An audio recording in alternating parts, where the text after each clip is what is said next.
In Seoul's parliament this afternoon took place the first day of the two-day-long interpellation session.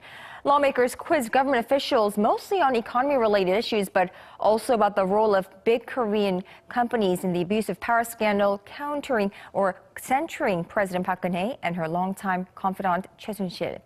Also in the spotlight was Prime Minister Hwang Kyo-ahn, currently serving as acting president of this country. Our Ji Myung-kil has the latest from the National Assembly.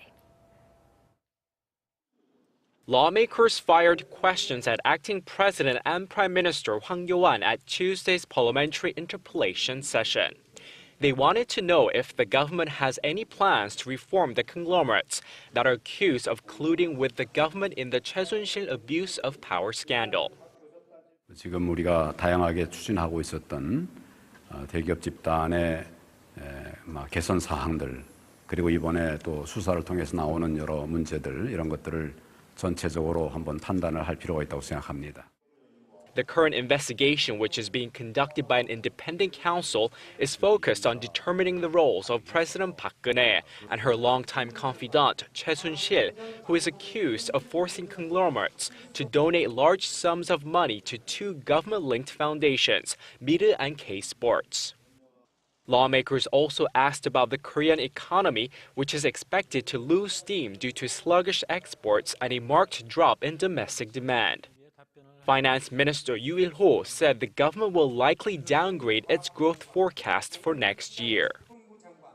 We're projecting economic growth of 3% for next year, but our expectations may fall short due to risk factors in the second half. We will come up with contingency plans by the first quarter and plans to address the high unemployment rate. Yoo said economic uncertainty has been rising due to the rate hike in the U.S., and he asked Parliament to support bills to help the economy. Lawmakers also asked about the potential economic and security risks that could arise with the incoming Trump administration. 한미 간의 모든 관계들은 정상적으로 잘 진행될 것으로 그렇게 알고 있고 저희들도 그렇게 협력을 하겠다라고 얘기를 했습니다. 이것을 비롯한 다양한 채널을 통해서 계속 트럼프 당선인 측에도 이 한미 FTA의 긍정적인 측면, 그걸 충분하게 설명을 함으로써 우리에 대한 인식이 정상이 되고, 그리고 양국의 무역이라든지 또 안보 분야의 협력이 흔들리지 않도록 그렇게 최선을 다하겠습니다. Trade Minister Chu Hyung-wan said he anticipates that the Trump administration will also create new business opportunities for both countries.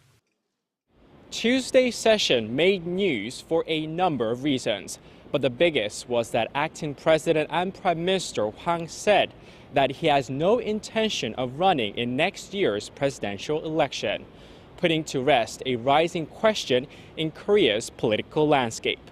Ji Myung-kil, Arirang News.